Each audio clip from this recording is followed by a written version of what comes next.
Ano nga ba yung mga dapat mong tandaan kung gusto mo magamit si Granger sa meta ngayon? Sa Mobile Legends Guide na to, pag-uusapan natin yung iba't ibang bagay na dapat mong gawin para magamit si Granger. Kasama na rin dito lahat ng tama at maling desisyon na ginawa ko. Okay, let's go!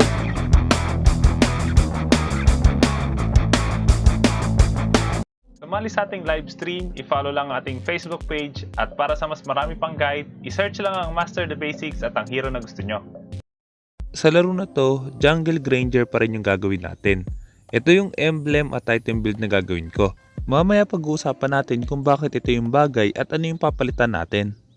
Pagdating naman sa early game rotation, dahil hindi ganong kabilis mag-jungle si Granger, kaya defensive rotation yung plano kong gawin. Plano kong ibigay na yung Lito sa kalaban kasi hindi tayo aabot doon kung mabilis yung jungler ng kalaban. Ang kukunin na lang natin is yung dalawang maliit na jungle creeps sa right side. Pero dahil tutulungan tayo ng Tig at mabagal din mag-jungle yung Lancelot ng kalaban, kaya ibig sabihin naabot pa ako sa Lito.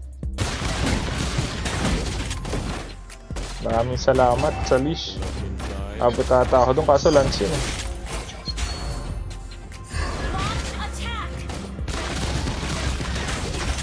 Nakuhaan ko siya, yung mala.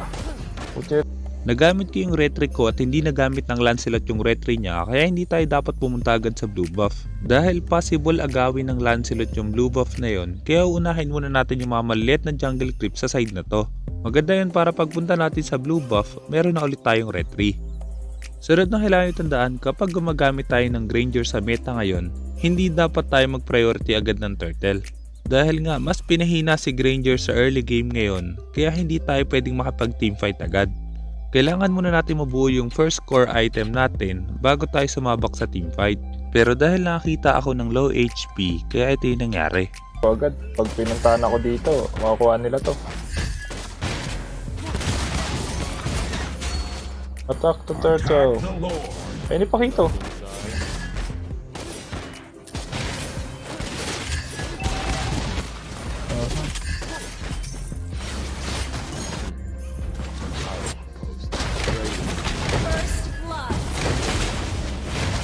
Oh, sayang. Yun lang.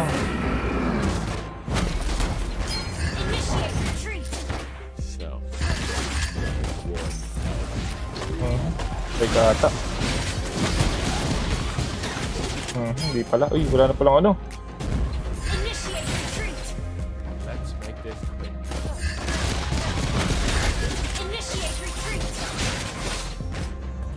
Patayan, patayan.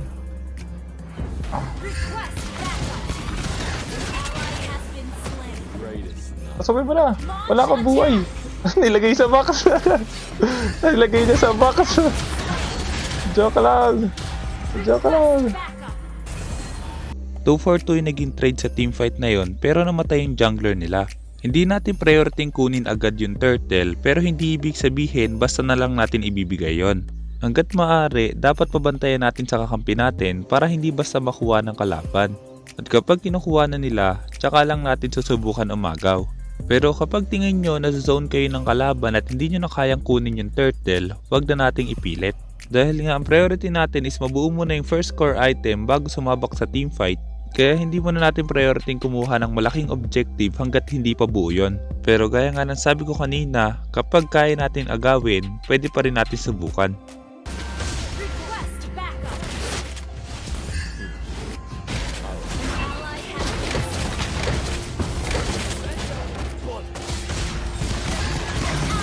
I'm out. Nakuha ko na yung turtle. I'm out. Objective lang mo. Uy, yun lang, Migwin. Yun lang. Doon ako nalungkot. May nagpanggap na damo. Nagpanggap na damo. Nagaw ko yung turtle pero namatay ako, kaya sayang yung turtle buff. Pero dahil 4-minute mark na at nabuo na natin yung first core item natin na Hunter Strike, kaya ibig sabihin nakasurvive na tayo sa early game. Pwede na tayong sumabak sa teamfight at kumuha ng malalaking objective. Makikita nyo dito, isa-isay na natin yung mga malalaking objectives.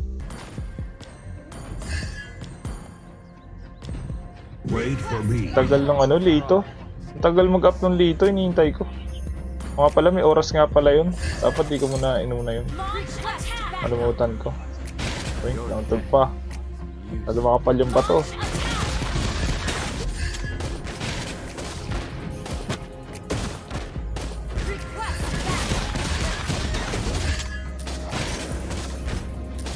Parang mas gusto ko mag cooldown reduction ah.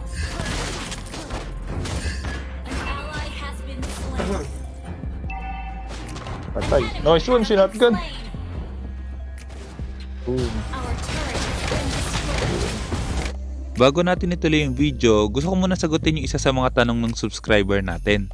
Shoutout kay Shinobi Gaming. Ang tanong niya, bakit po bihira ka lang mag-build ng Scarlet Phantom sa Marksman? Sa meta kasi ngayon, mas importante ang burst damage kaysa sa damage per second. Kaya kung crit chance at attack speed lang ang hanap ko, mas pipiliin ko yung Windtalker. Maliban sa meron na tong burst damage, meron pa tong kasamang movement speed. Pero hindi ibig sabihin na sa lahat ng hero, mas pipiliin na natin yung Windtalker kaysa sa Scarlet Phantom. Meron pa rin mga marksman na mas importante ang attack speed kaysa sa movement speed. Ikaw, tingin mo ba mas okay ang Windtalker kaysa sa Scarlet Phantom? I-comment ang iyong sagot at huwag mo kalimutan mag-subscribe at hit yung notification bell.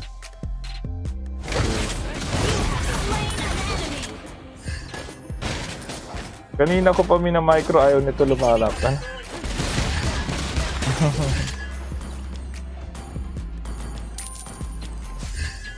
Nagbo-blue siya, nagbo-blue.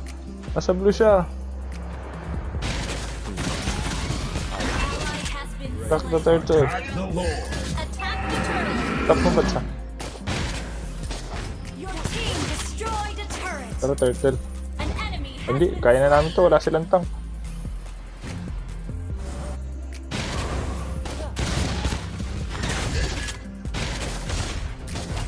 Kaya natin.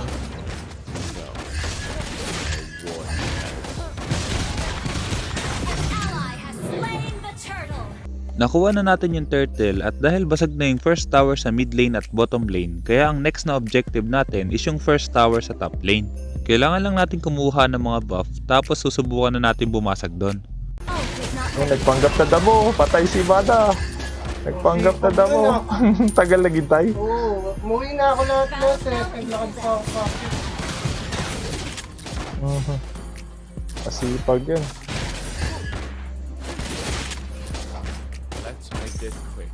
Matyaga yung ano nila. Mag-aatinan na lang ako. Uy! Ikaw pa di mo ko yung pera. Nakuha na yung ano ko. Yung jungle ko.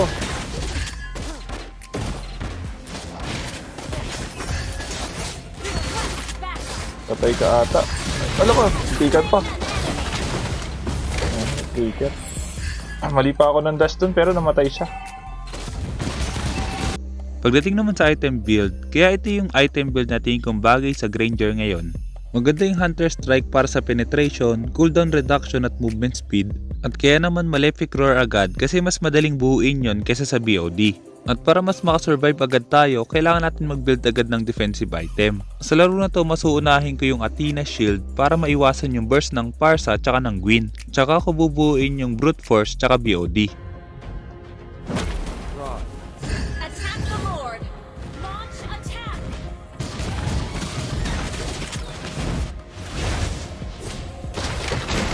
Patay, namatay.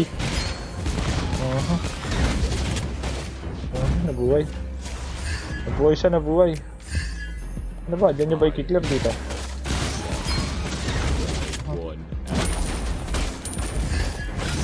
Ulti ano? Patay na pareho yan. Attack the Lord. Uy. Yan ka pala. Wala pang bawas yung Lance, mas mayaman ako sa kanya eh. Napakagandang set yung ginawa ng Tigdon kaya nabasag natin yung tower. At dahil lamang tayo at open na yung Lord, kaya ibig sabihin dapat kunin na rin natin yon. Buff na lang muna ako, kunin mo yung crab. Ay, dito. Ibong nagdrama. Attack the Lord.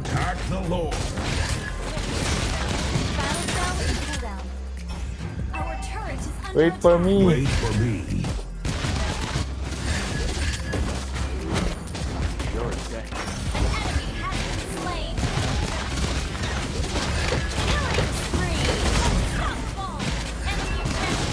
Uy, grabe naman yun.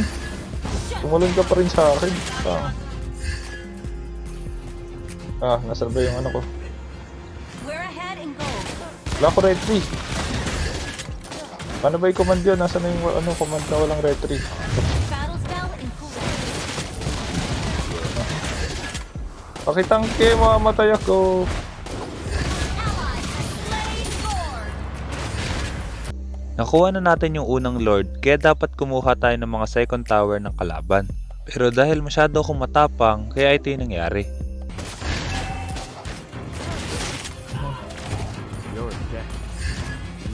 Brute force.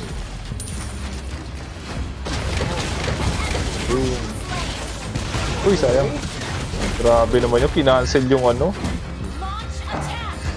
Parang mas gusto ko mag-BOD kaso masasaktan ako mamaya eh. Uy.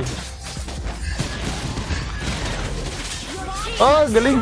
Pero pang second! Pa? Medyo maaga ako namatay pero nakuha pa rin na makakampi ko yung mga second tower ng kalaban. Kailangan lang natin hintayin ulit yung next Lord para makabasag tayo. Ang problema nga lang, sunod-sunod yung throw na gagawin namin kaya makikita niyo yung mangyayari. Ako mag-endless battle para ano. Manis, actually. Uy, nauntog na naman.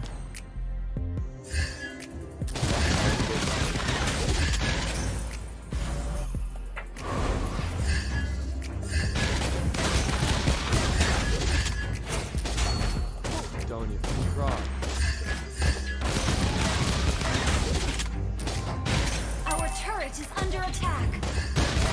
Basag yung mid, tsaka top. Ano tayo mag-ano? Our turret has been Okay na to, BOD.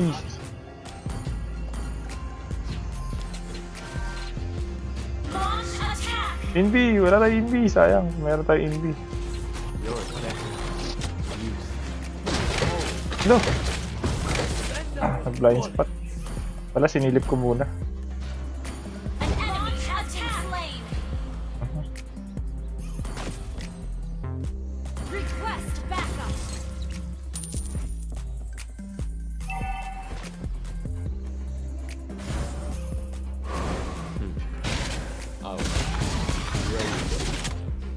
Ayun, nasa gitna na. Launch attack.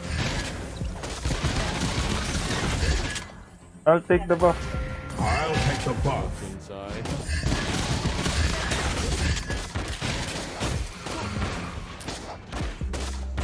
Kinuha na na ibada yung red, ay yung blue. Uy, ba't ka na? Nag-wisi ka to. Tara, Launch attack. blue niya, sa blue niya. Sa blue niya. Request backup. Request backup. Request backup.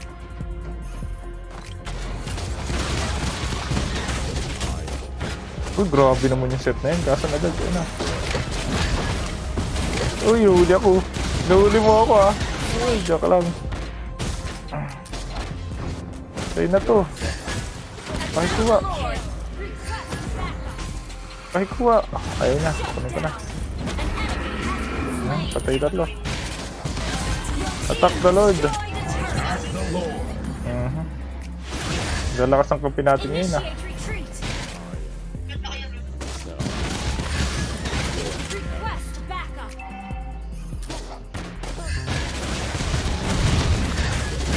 Wala pa naman akong life steal. Uy, mali. Mali ako ng basic attack.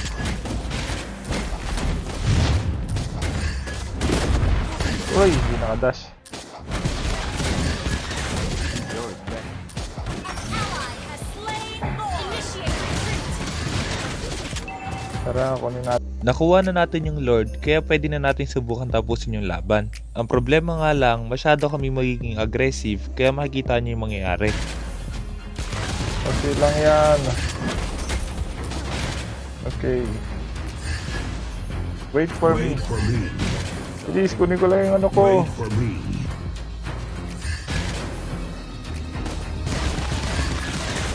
Battle spell in cooldown.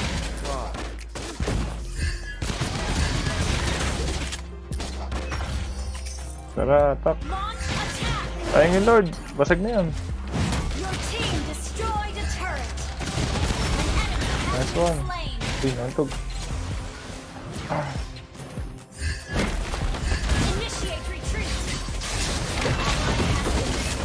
Isa. Tayo dalawa.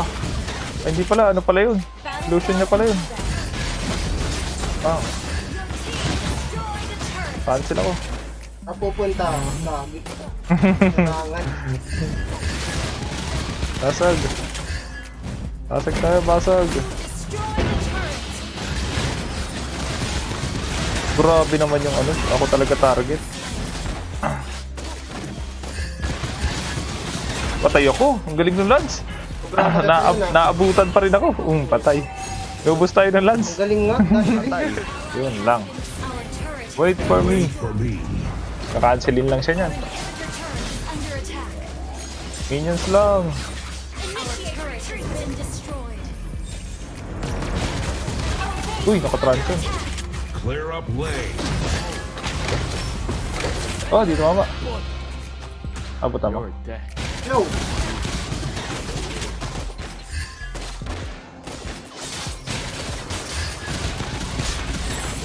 Ang daming ano, dash. Under attack. Request backup. Initiate. Dash series talaga yung Lance. Sunod-sunod yung throw na ginawa namin doon. Buti na lang napakaganda ng set na gagawin ng Tig dito. Has been slain. Initiate retreat. Launch attack. Your turret is under attack. Pang. Kala ko marami-raming dash eh. Nice one. Isang stun lang. Sayang, di niya na-stun. Top. Oh, buti hindi nabasag. Wala ako retry. Retry ko yung top. Ako basag kasi. Battle spell is ready. Launch attack.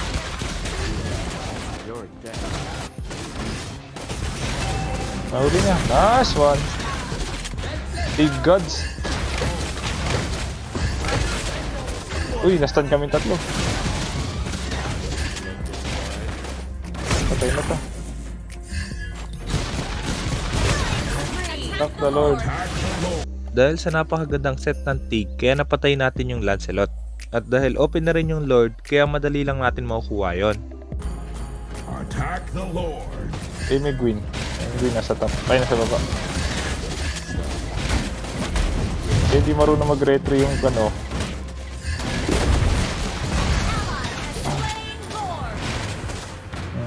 Wait for me. Kunin mo na I'll yan. take the buff. Kunin mo na yan.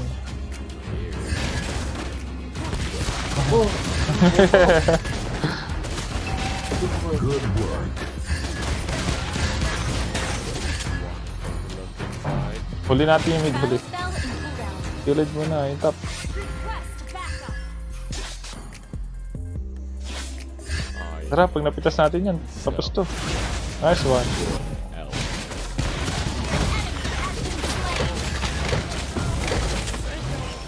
Launch attack. Talubo ko yung pakito.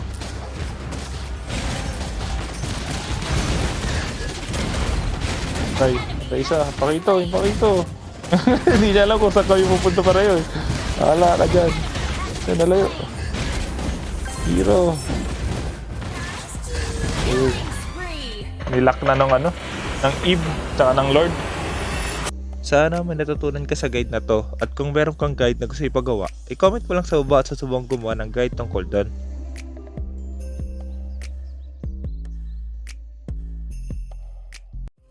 Kaya kung hindi ka pa nakasubscribe, hit mo na yung subscribe pati yung notification bell.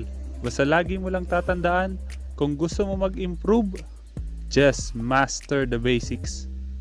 I'm out.